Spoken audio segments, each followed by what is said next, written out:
Welcome to my next Better Call Saul Season 2 episode review video. Before I get into that, though, pretty important, if you're not caught up to the point where I am and rewatching or watching Better Call Saul, or you're just not entirely sure, then you definitely need to take the initiative and pay attention to the episode's title, which, of course, I'll mention as well as put in the description. If that happens to be the case, you find that you're not caught up, it would be my recommendation that you don't watch this video any further to avoid any potential spoilers.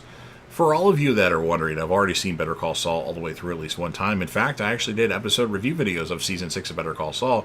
So if you want to jump ahead a bit, assuming you've seen every single episode of Better Call Saul, you can click right here with about 20 seconds left to go in the video. That's my Season 6 Better Call Saul playlist link. And if you want to see my Breaking Bad content, I reviewed every single episode of Breaking Bad. I also reviewed El Camino, a Breaking Bad movie. You can click right here with about 20 seconds left to go. That's my Breaking Bad playlist. But I wanted to watch the show again to see where it ranks on my all-time favorite shows of all time and let it kind of resonate, because I binged it the first time until I caught up to the new episodes. And I remember some things, but I don't remember when they happened. So with all that said, this will be Better Call Saul Season 2, Episode 2. The title of this episode is called Cobbler. And this will be my review, reaction, recap after just finishing watching the episode. So we start off with Chuck playing his piano when Howard Hamlin arrives with a grocery delivery. Howard informs Chuck that Jimmy has been hired by Davis and Maine as a partner, a track position to maintain continuity on the Sandpiper case. Taken aback, Chuck asks whether Cliff is aware of Jimmy's background. Howard says he painted a full, honest picture of Jimmy, but also admits he didn't stand in the way of Jimmy being hired. As Howard departs, Chuck sits scowling in silence. So Chuck is not happy about this. At HHM, Kim enters a empty conference room and rearranges seat assignments so that she and Jimmy sit next to each other during a meeting with Davis and Maine.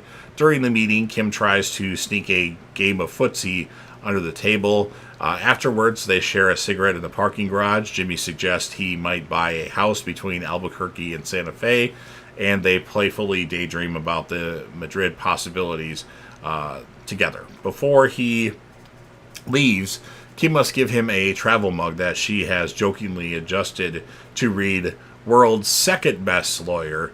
Jimmy finds it fits perfectly into his Suzuki's cup holder. Jimmy sneaks a kiss and then heads out.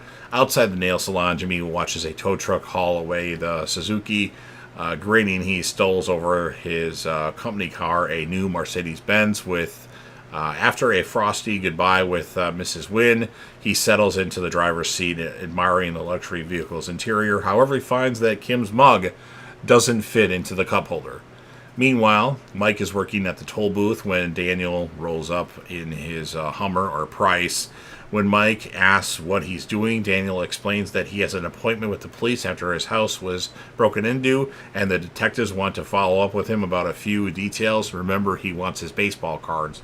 Mike, being an ex-cop, tells him that the police think he's covering up illegal activities, and they really want to sweet him until he confesses to being a drug dealer due to the vehicle that he drives.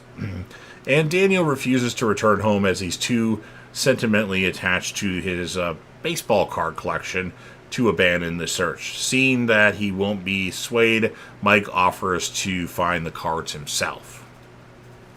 In his cozy office at Davis and Maine, Jimmy pores over the Sandpiper documents. He hears guitar music from Cliff's office, so Jimmy pops in to share a discovery he's made. Cliff tells Jimmy he plays his guitar to blow off steam, and then commends Jimmy on his hard work. Mike tracks Nacho down to his father's upholstery shop. He pretends to be interested in reupholstering his car in order to get Nacho, Ignacio Varga's attention.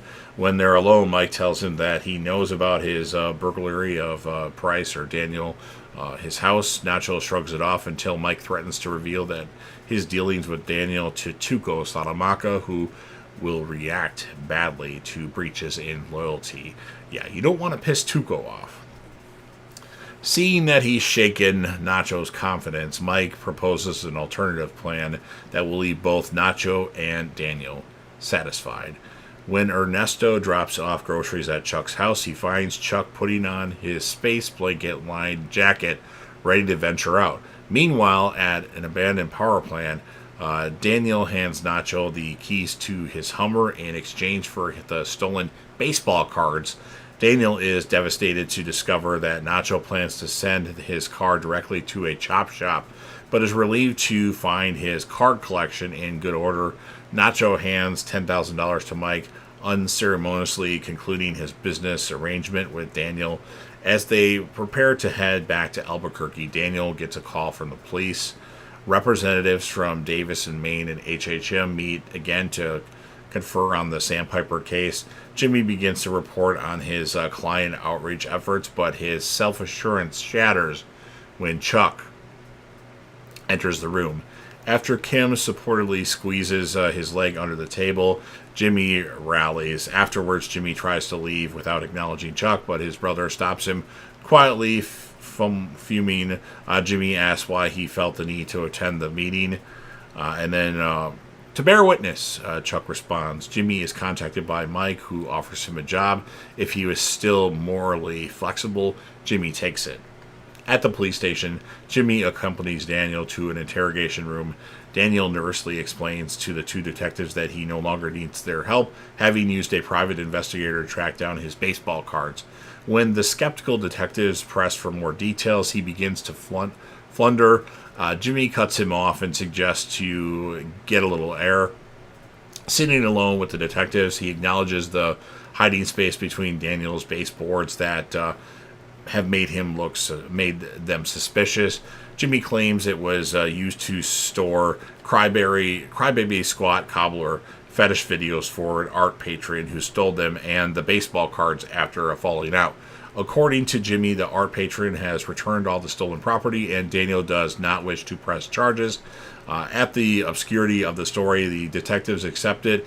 As they exit this police station, Jimmy assures Daniel that he's off the hook, but that he'll have to make a video to back up Jimmy's story. Later that night, Jimmy visits Kim's apartment. He pulls a stack of pies from his back seat before heading inside. The two gleefully eat one of the pies as he tells her Daniel's story. Their sweet moment quickly turns sour when Jimmy lets it slip it was a video he and Daniel shot that really sold the lie. Kim is stunned that Jimmy would fabricate evidence and reprimands him for jeopardizing his new job and risking his disbarment. She tells him that she cannot hear about his illegal activities ever again. He measures her with his eyes, then affirms, "You won't." And that's what ends this episode of Better Call Saul. So, pretty good episode. I enjoyed it. That Daniel character is really weird.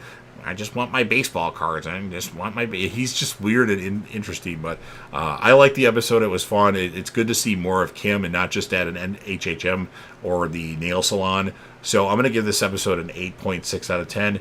And my character of the episode, obviously Jimmy's the character of every episode, but if I had to pick a secondary character, I'm going to go with Mike as the character of the episode. So you've heard everything that I have to say. Now it's your turn. If you're a fan of Better Call Saul, Breaking Bad, or El Camino Breaking Bad movie, and you want to help me out with the YouTube algorithm, please don't forget to Hulk smash the like button. Otherwise, I'm going to have to send Mike Ehrmantraut after you, and you know what happens when Mike comes after you. Share the video with a friend that likes this universe. Put this video on any one of your social media platforms. Don't forget to sound off in the comment section and let me know your thoughts on this episode of Better Call Saul. What would you rate it, and whom would be your character of the episode? Remember to click right here for my Better Call Saul Season 6 episode review videos, or click here for my Breaking Bad playlist. And then last but certainly not least, don't forget to hit that sub button. You're watching the video anyway. Subscribe to the channel, join the team, show your damn support, and be part of something special. And you never know what you're going to see on JDev TV.